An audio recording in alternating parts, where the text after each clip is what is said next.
So don't worry, you're not crazy. I'm reusing the opening of Star Wars with the theme of 2001: A Space Odyssey, just because I don't want to get in trouble with John Williams. So I know that you're coming from very far from outer space, and you came here to find a solution for a problem which is really annoying regarding software development. Let me sum up what the problem is. Usually, in a software architecture, we put our business logic inside our backends. This is a best practice because we don't want that logic to be duplicated on all the consumers we may have, such as Android, iOS, mobile application, desktop clients, responsive web apps, backend calling our backends. Here, I represented a real booking system. There are several features, such as performing a search for a train going to the destination of the user, select train with a fare.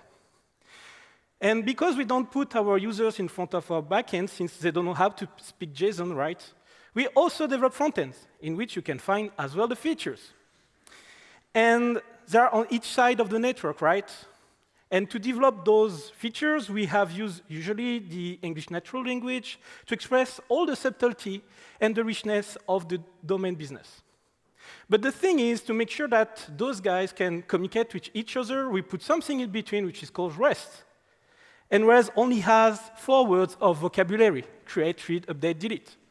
So it means that each time the user is using the front end will have to translate the business intent into, like he was a kindergartner child which was using only 4 verbs. So for example, perform a search for train going to the destination of the user.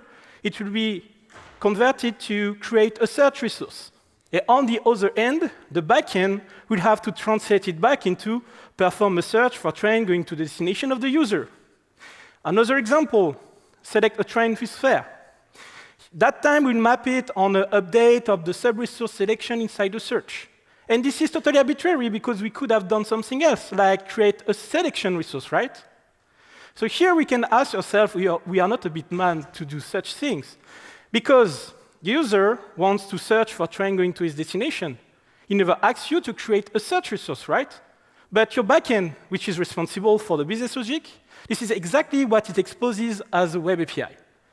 And I'm pretty sure that you can clearly see here that even though those sentences are equivalent regarding REST, there's a loss of notion of trains, of destination in the second sentence. I'm also pretty sure that when you have user stories to develop, you resolve them to look like search for train going to the destination of the user instead of create search resource, right? And if unfortunately you have user stories like create search resource, I'm strongly advising you to fire a product owner. But here, what do we have that problem? This is because of the uniform interface of REST. So if you don't know it, we have to be back before 2000. At that time, the only thing you had to discuss with a backend on the network was HTTP. So REST came that way, the way that HTTP should be used was really specific to that backend. So REST came and said, now we'll standardize everything. We'll say that we have resources on backends, and we'll be able to handle the life cycle of those resources using the CRUD paradigm, right? That will be mapped on the HTTP methods, like to create, to be a post, to read, get, to update, patch, put, and delete. This is one of the pillars of REST. Maybe you know it, but REST has been formalized in the PhD thesis of Roy Fielding in 2000, and at that time, he warned us about one limitation of the uniform interface. He said that since the information is transferred in a standardized form rather than one which is specific to the application needs, we will degrade the efficiency of the system. So here, in a way, he warned us about that loss of meaning we have in our APIs because of the uniform interface.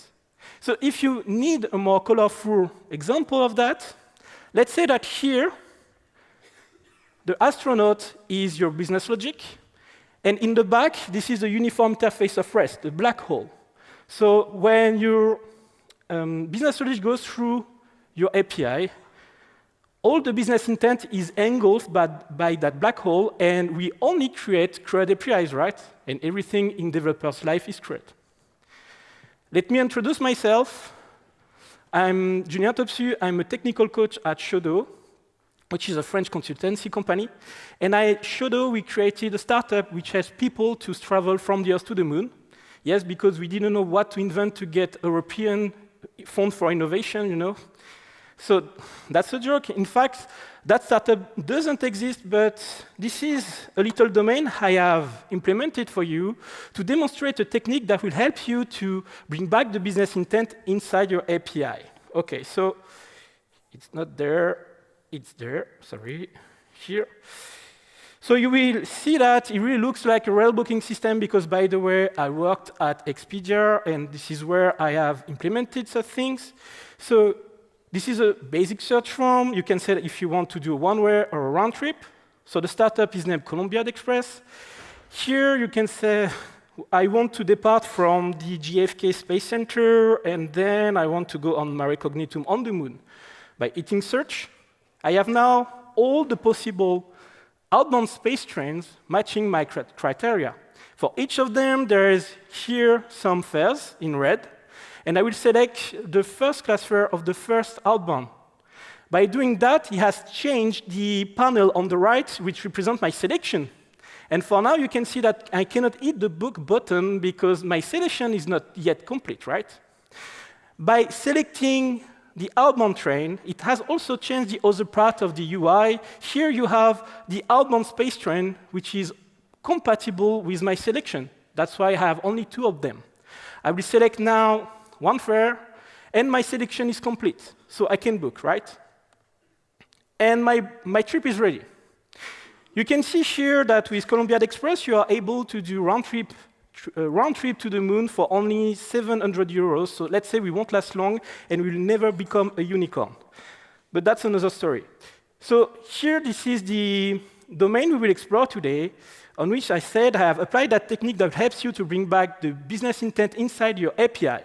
But that technique also has a good side effect, which is purely technical. I will do now a little demonstration on REST, and maybe it can be the best demonstration you will ever see in REST. And now I have some pressure. OK, so let's go back to the page where we had the outbound trains. Let's see what is going on the network when I refresh that page. OK, so somewhere here, that's it. So here, is that big enough? You can see the URL here, everyone? Yes? So here, this is the URL that the front end is using to retrieve the outbound. So what do we have inside it? There is the base URL here, such as it represents the collection of the main resources I have, the ID of the search here, then a sub-collection space train. And because the front end only want to get the outbound space train on that page, there's a query parameter here with bound equal outbound. OK. For the rest of the demonstration, we will move to Postman. OK, so here I need to create first a search. And then I will reproduce just the request we have seen, OK? So this is exactly the same, right? With space train bound equal outbound, you can see that it works, because in the response, I have outbound space train. Let's imagine now that my product owner said to me, Julien, we will open now the Mars market. And by doing that, we will let the user do what we call multi-destination trip. It means that now they will be able to go from the Earth to the Moon, then to Mars, and be able to be back to Earth. In that kind of travel, the concept of outbound and inbound doesn't mean anything. They don't mean anything. So we rather like to talk about the first journey, the second one, and so on and so on. So I've been asked to do that modification on the backend, right? So let's go to the backend. It's there. So this is a Kotlin Spring Boot backend, right? Here you have the controller that helps the front end to retrieve the space train. You can find back the request parameter here with bound, which is just an enumeration.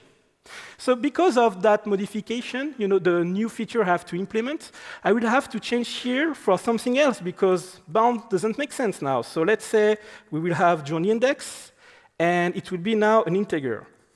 So since I don't want to do the whole implementation of multi-destination here, I will just convert it back to a bound. So it means that when the journey index is 0, the bound will be outbound, and the journey index is 1, it will be inbound. OK, I just have to do that little modification there. And let's restart the backend. So can you tell me what is the impact of that modification? Do you have any idea? Sorry? Speak louder because I cannot hear you. What's the impact on the consumer? Sorry? Yeah. I broke the API. So to check that, I can just go to Postman once again. OK. I need to create first a search. And then I will try to retrieve. So search is still working, right? Yeah. So I will try to retrieve now the outbound space train, and it doesn't work. The backend say, bad request, I was requiring a journey index which is not there. So it means that all the consumers, they will have to change their code in a way that they will reflect that change from the API. So here, they will all have to change their source code to say, here, this is journey index, and it will be now 0, OK. And it should work. It works. So what you just have demonstrated is that if you change the URL or your request parameter, you are breaking your API. But you knew that already, right? No? Please tell me you knew that already. But don't worry, that's not the biggest part of the demonstration. So here you have the front end. And the front end here has been developed in React. It is running inside a Node process. And I think you quite agree that I didn't change any piece of code of JavaScript. And also, I didn't restart the front end, right? So let's see the impact on the front end of that modification here. So I will restart the process all over again and trying to do a search. Do you think it will work or not? No idea? It won't work? Who thinks it won't work? OK, so let's see. It works. So let's see what's going on the network. Here, I will refresh the page. And you will see that my front end was smart enough to detect the change and made the modification itself without having to change any piece of code. So he put there journey index equals 0. And that's a better demonstration, right? You want to know how it works? Yes. So let's see now how we can build and craft domain-driven design web APIs with REST. Because those things are really related. So you have to know that, in fact, we have already everything in REST to do such things. But there is 4 problems that are preventing us to do so. The first one is that we have false beliefs regarding REST. Let me explain you that. Let's take back the feature that helps someone to create a booking from the selection he's made. Here, if you have to map that on a REST API, let's say with an HTTP method and a base URL, since you are creating a new booking, what will you use?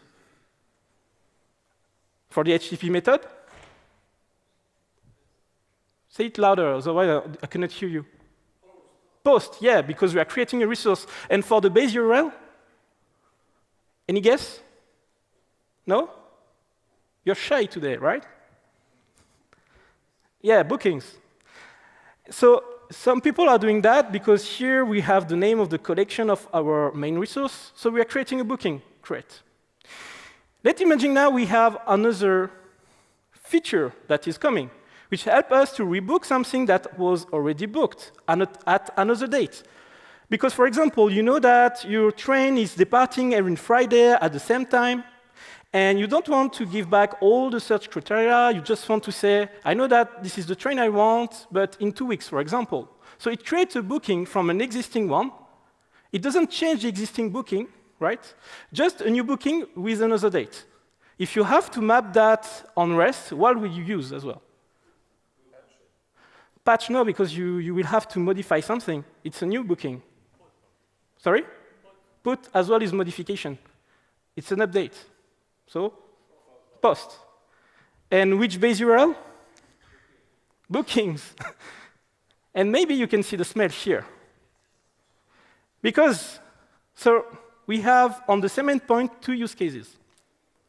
So first, here, in the booking from the selection of the user, you can see that in the payload, I only need the search ID. Why? Because the selection is just a sub-resource of the search. But this is a single sub-resource, right? So it doesn't have its own selection ID. So here, like I said, we have the impedance mismatch because we lost the notion of selection. So the intent was I book what I have selected, no notion of selection here. But the worst thing is the second use case, because there is semantic confusion with the first one. On post-booking, you create booking. But was that for creating a booking from the selection or creating a booking from another booking? You won't know the use case, right? That's quite hard. So to fix that problem, sometimes people do that. Post-rebooking is in the second use case. That can be a good solution. Unfortunately, not in my case. I will explain you why. Because rebooking is an action, is not an entity.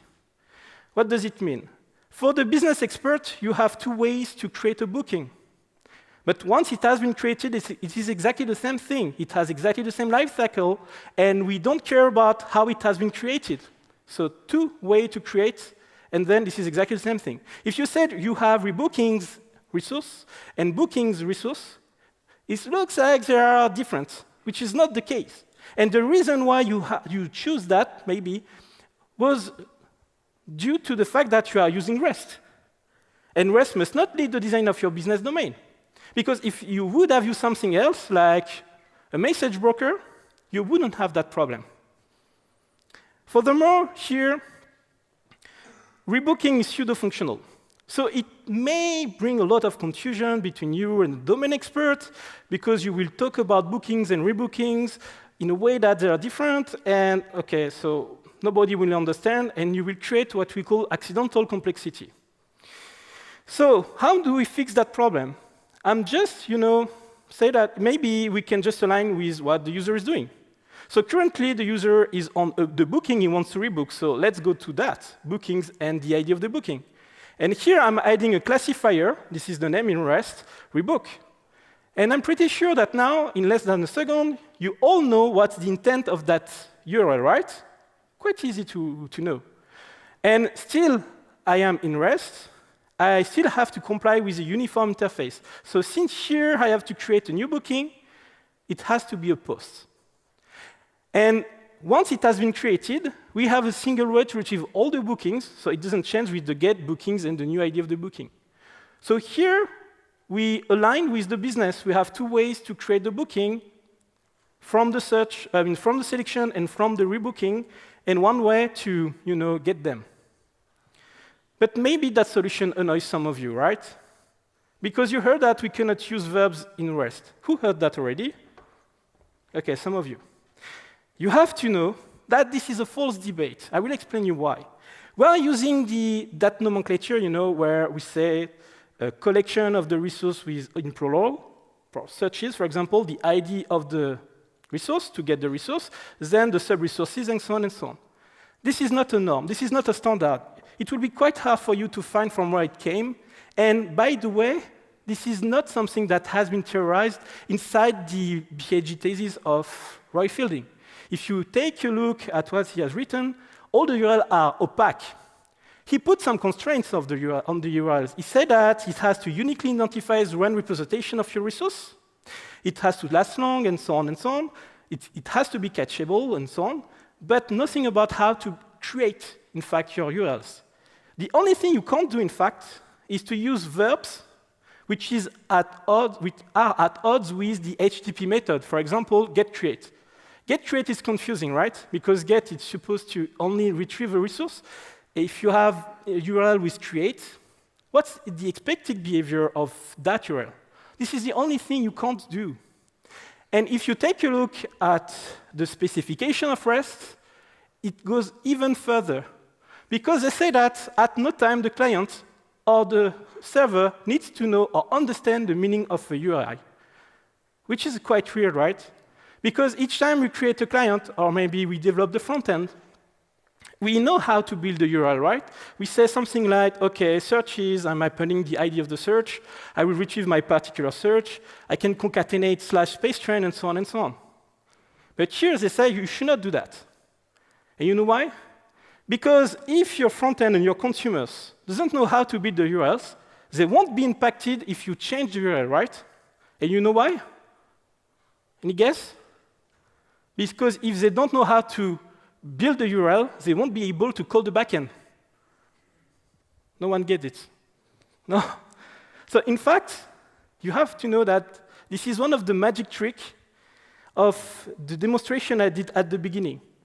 Because there is a way to help the front end to call the backend without having to know how to build the URL. But we'll see that in the last part of the talk. Because to understand how the things are working, I need to explain you another problem first, which is the fact that each time we create an API, we are confusing the model and the business. What does it mean?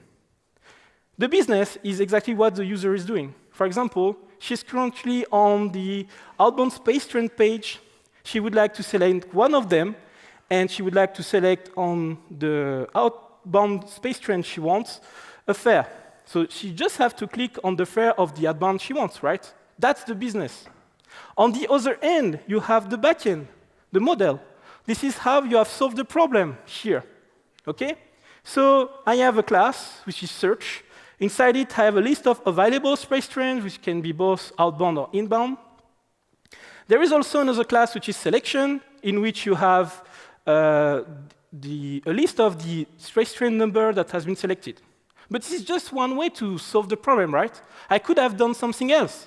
I could have used booleans in available space trains and get rid of the selection stuff here, right? So this is implementation.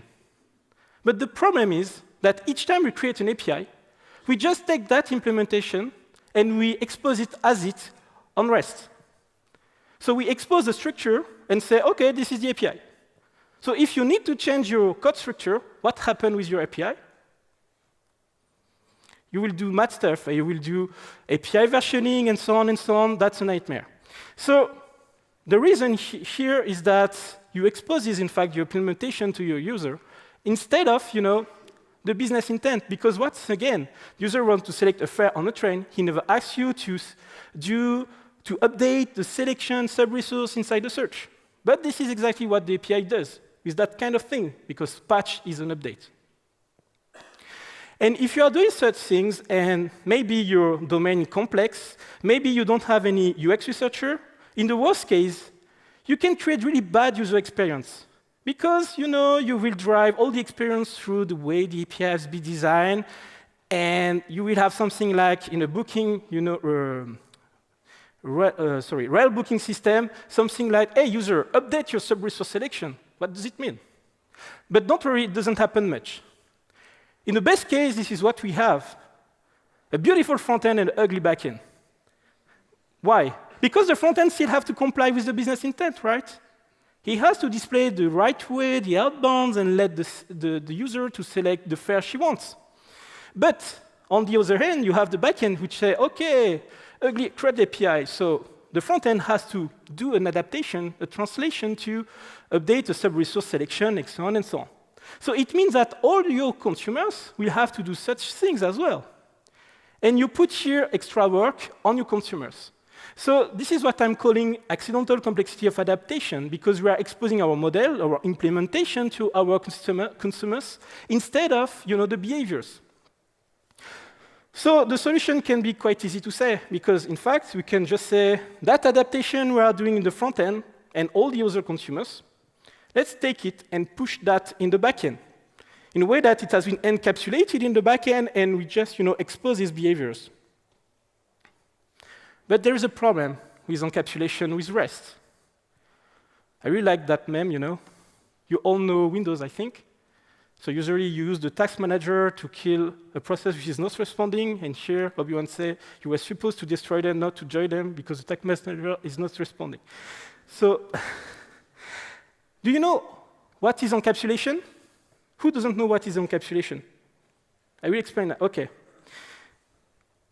So here I have a class, which is the search class, in which I have all the attributes, the ID, the criteria, the space train, the selection, and then all getter status. So it means that when I do such thing in the code, all the other classes that need to use the search will have to implement the business logic of the search. Why? Because, for example, You have made a search for trains going from Paris to London.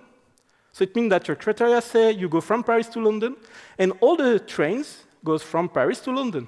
Fine. Now you change your mind and say, oh, I would like to go to Amsterdam. So you do set criteria and set the destination to Amsterdam. What happens if you just stop there? You will have criteria that say, OK, the user wants to go from Paris to Amsterdam, but you still have the previous trains here, which goes from Paris to London. So you have put the search in an inconsistent way, right? And all the consumers of the search will have to implement that business logic which say that the criteria and the train had to be compatible. Because of that, you will have to do defensive code on all your consumers of the search class in your code. That's why you have usually ugly search service manager implementation, search utils, and so on and so on. So this is what Martin Fowler called an anemic domain, if you do such things. In fact, if you are doing object-oriented programming, we rather like to do encapsulation, which is one of the pillars of object-oriented programming. It means that you no longer expose your setters, and instead of that, you expose this function. And those functions will be responsible to do state transition, in the object in a way that it will remain consistent. So for example, instead of having a set criteria, we'll do change destination, and internally change destination will reset the list of trains. So it means that the search will remain in a consistent state, right? This is one of the pillars of object-oriented programming and one of the pillars of domain-driven design. Who does domain-driven design here? Some of you, OK. But maybe you are doing that. Who codes like that? Some of you? No one? No one does encapsulation? OK. But even though, if you are doing that, you will have some trouble with REST. Because REST, in fact, lets you just to serialize the fields, right? Nothing about the behaviors. So REST de-encapsulates the behaviors to expose the states of your object. And your consumers, they will have super getter setters, using the CRUD paradigm on each field. So maybe they will try to do forbidden stuff with the criteria, and on the back end, you will have to do double checks and so on. That's a nightmare. Because we don't have any way to serialize the function, right? So we can ask ourselves, once again, if we are not mad, because on one side, you have REST, right? REST is CRUD-based. On the other side, you have the database. The database is CRUD-based as well. And in between, we want to put business logic. And thanks to God, everything in life is not CRUD. But the problem is that you will have tension, because on one side, you have CRUD, on the other side, you have CRUD. So what just, change the service layer or the domain layer to say this is a CRUD also based service here. And everything will be aligned with the CRUD paradigm. But if you are doing that, maybe it's easier.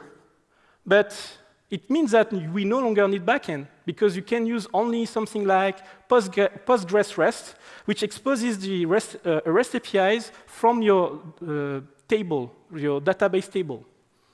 And no code will kill us all, So the reason is that, in fact, the problem is that we cannot put complex business logic inside the database. So that's why we need a business logic and a rich business logic in the backend. And that's also why we need to expose that business logic in the API. But maybe I didn't give the right definition of CRUD. So some people here are doing domain-driven design, right? Yes? So the real meaning of CRUD is completely ridiculous and useless domain-driven design. Because if you do that, since everything is CRUD, your effort and so on, but don't worry, we can go over the CRUD paradigm, even with REST. So just to show you the encapsulation problem here, remember when I had, on the same endpoint, 2 use cases? The only way I had to make the difference was by taking a look at the payload. So I have to spend some cognitive load to understand the meaning of, the request. So that's an example of the encapsulation. So to solve the problem, user, she wants to select a fare on a train. And This is the API that the backend is exposing, so a patch of the sub-resource selection in the search. Here, I'm using JSON patch. If you don't know it, it will help you to do atomic modification on an update. I can say here, I want to add something in the subpass selected space train of the selection, and I will add that value, which is the train number, something, and the code of the fare first. So here we have two problems. The first one is that accidental complexity of the adaptation. I talked about that already, because the front end has to translate the business intent into that API. And the second thing is that we have the encapsulation there. Why? Because I could have used something else here. I could have said, I want to select a seat near the window or near the aisle. And you all had to spend some time to understand the meaning of that request. So I will take my magic stick, and I will try to fix the problem. OK, we align once again with the intent. Here we are on the search of the user, search ID, and she wants to select a specific train, so a space train with the number of the space train, with a specific fare, the code of the fare, and then the classifier select. And here, I'm quite sure that in less than a second, you all understand the meaning of that URL, right? I still have to comply with the uniform interface, so that's why I'm using a post, because I'm creating a selection. And on the other side, the backend, you don't have to change anything on the code itself, I mean the representation of your domain, because that adaptation will be made inside your controller. Or maybe something else, if you are using hexagonal architecture, you know that kind of pattern. So we have pushed the adaptation inside the backend. But one problem remains, right? Because I told you that the front end should not know how to build the URL. So I created fancy URLs, but how the front end can know that it can call that? We will answer to that issue when I need to talk about that last problem, because it will solve everything. Usually, when we create an API, we are creating an anemic API regarding the business workflow. What does it mean? So I don't know if you know what is an event storming. No? Here, this is a representation of the use cases of my application, the one-way search, the round trip. OK, so there are several steps. The round trip here, I can express it as well with all the endpoints I have exposed inside my backend, right? For example, here, I'm creating a search by submitting my criteria. Then I will retrieve the outbounds. I will select one of them. Then I will get the inbounds. I will select one of them. And since my selection is complete, I will create a booking. Now, I have one question for you. From the perspective of the API, how do we know that we must proceed in this order? And don't say Swagger. How do we know? Open API. Yeah, you are cheating. It's not exactly that I will show you, but it's a bit the same thing. But yeah, usually it's quite hard. And I have another question, which is related to that. What is preventing the front end from displaying the inbound trains before the outbound ones?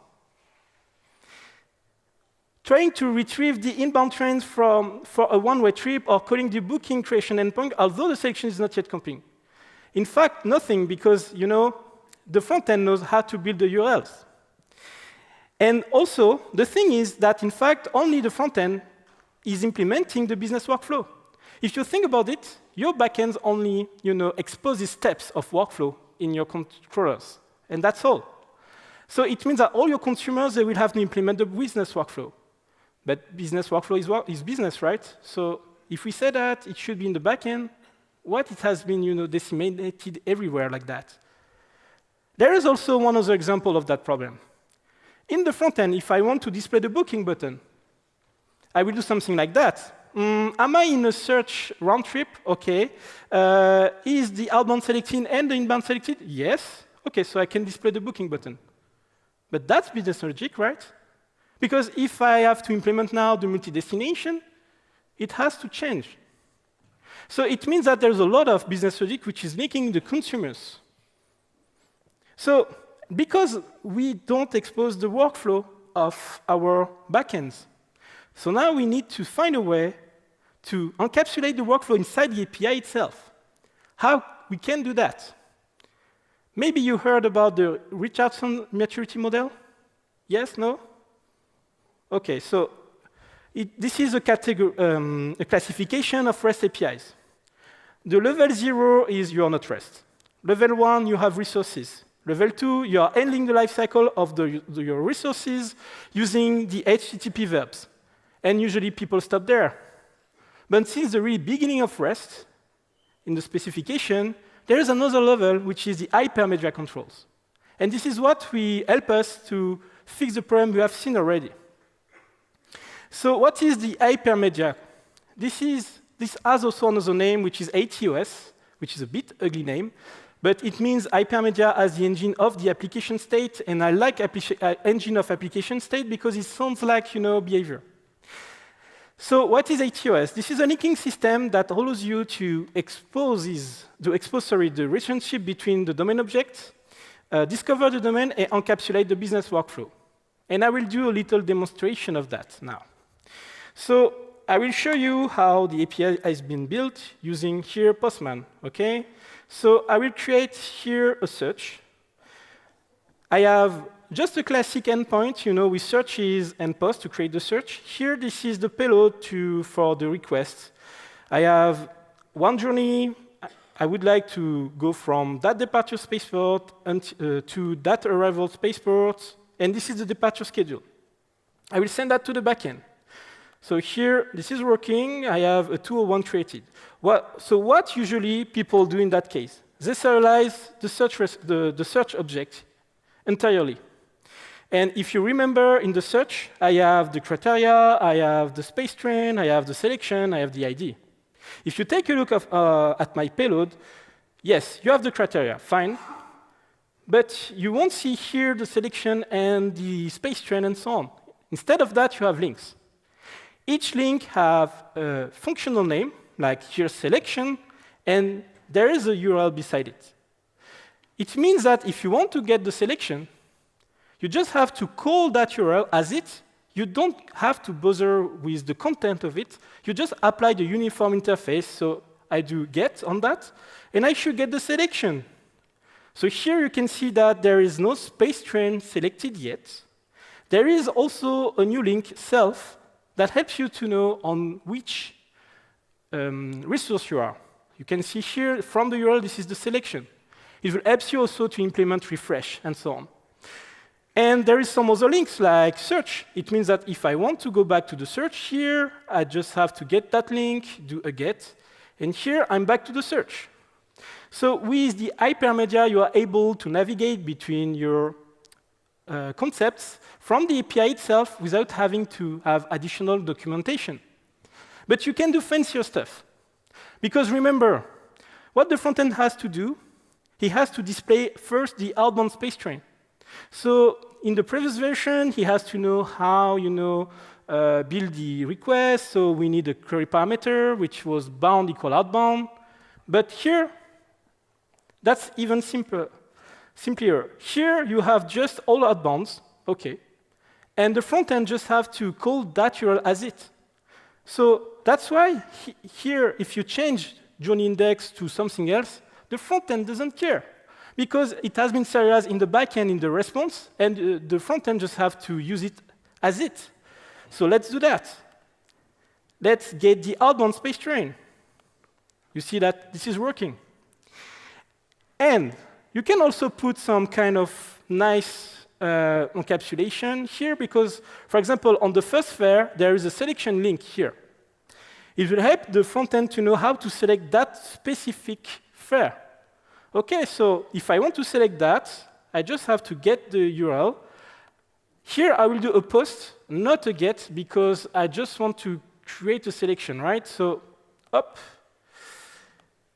It should have populated the selection. So here you can see there is the outbound space train, the total price, and then some links. But what you can see now, there is a new link, trade booking. Because the backend has detected that now your selection is complete, so you're able to book. That was not the case first here when we retrieved at the first time the selection. There is not creation endpoint here, right? But here, the backend said to the front end, you can do that. So the only thing you have to do on the front end side is that if you want to display the booking button, does the create booking link exist? Yes, no. So your front end will be even more modular with that.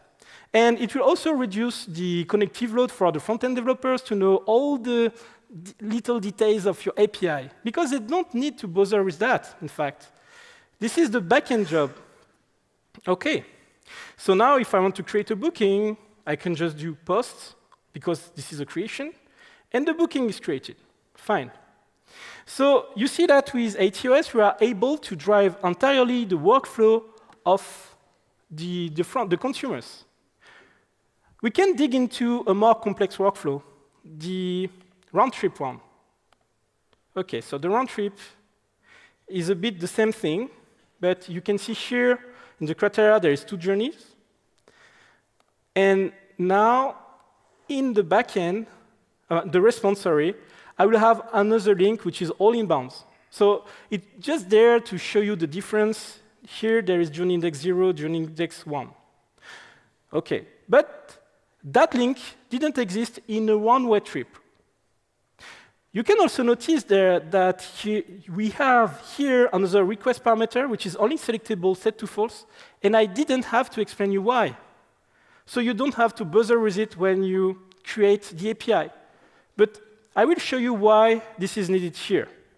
So for example, I will select one of the outbound. So this is exactly the same thing than the previous demonstration I've made, so I will be quick on that.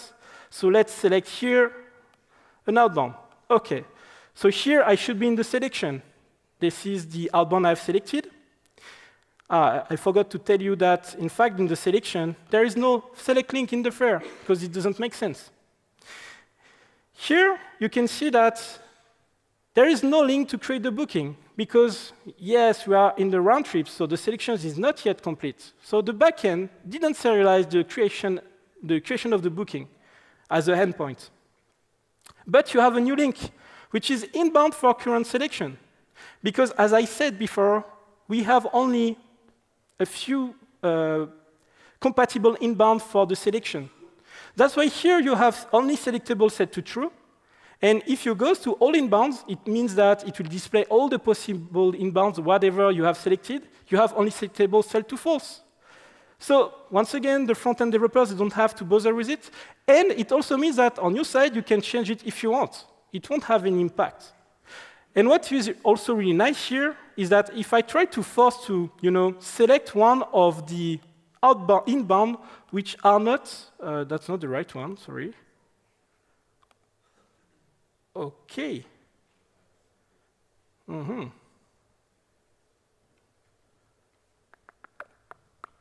OK, so let's try this, which is not compatible with what I have selected already. If I try to select here, there is a reset selection set to true, serialized by the backend. So if I'm doing that, I try to force the selection to something which is not compatible. There's a bug there. OK. There's something which is not working. OK. Here I have the outbound in my selection. I want the compatible inbound. Here, there's something that is going not well here. Oh. Sorry about that. So let's restart. I don't know why there is 0 here. But yes, that was when I was explaining why 0 was outbound. Sorry about that. So I restarted the backend. But there was some mistake. I didn't understand why. When I tried to select an inbound, I had an outbound train instead. So OK. Here, sorry about that. OK, so here I will select an outbound. OK. OK, so I have selected the outbound. Now, here I have two links, like I said. One for the inbound, which is compatible, and this one are the inbound that may not be compatible. So let's go there, and I hope we will. Oh yeah, we have inbound. OK, fine. OK, so I'm in the list of the inbound which is not compatible with my selection, right? And what the backend has done here, he has serialized a new link, but that time he said, if you try to select that inbound, I will force you to reset the selection. OK, so let's do that. OK. So remember here, this is the selection, right? We have an outbound train. I'm forcing that inbound selection, which is not compatible. As a result, you will see that in the selection, I have only the inbound I have selected, right?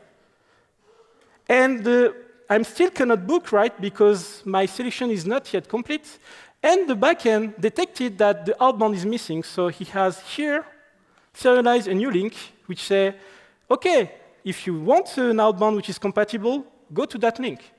Once again, you don't have to bother with all the stuff inside the URLs. The only thing you have to know is that if you go there, you will see that if you want to select that outbound, here the reset selection is set to false. So if you do select that outbound here, because you are in the right use case, the selection will be complete, and you will be able to create the booking. OK, and you have to know that the backend is totally stateless, because this is when he serializes the payload that he detects if he needs to add some links here. OK. So this is really important that the links, the consumers must never try to understand how it has been built. Because if you do such things, you will have a better decoupling between the consumption and the implementation of the domain model. So the REST impedance mismatch problem we had at the beginning, meaning we lost the business intent inside the API, it was due to false belief regarding the REST nomenclature. We thought that we cannot use verbs. But in fact, verbs enrich the semantic of the API. The only thing you can't do is get create. I told you about that already. The other problem was that we had a straight exposition of our implementation, and we were a bit lazy and say, OK, the code is like that, so I will align the API in the same way. And that's a mistake. By doing, even if you are not going API media, by having an API which is business-oriented, you can change the way the code is implemented without having to have a huge impact on your consumers. We were exposing directly the states of the domain object because we didn't know how to serialize the functions. But now with the hypermedia, we are able to encapsulate the behavior in the right place, like select a fare on the fare inside the right space train. And now we used to have a lack of workflow definition from the API, but with HATEOAS and that hide-and-seek game with Link, you are not able to drive entirely the workflow from the backend. And with all those, you are able to get back the business intent inside your API. If you want to take a look at the repository, you can scan that QR code. I hope you have learned something today, and feel free to meet me after the talk if you have any questions. Thank you very much.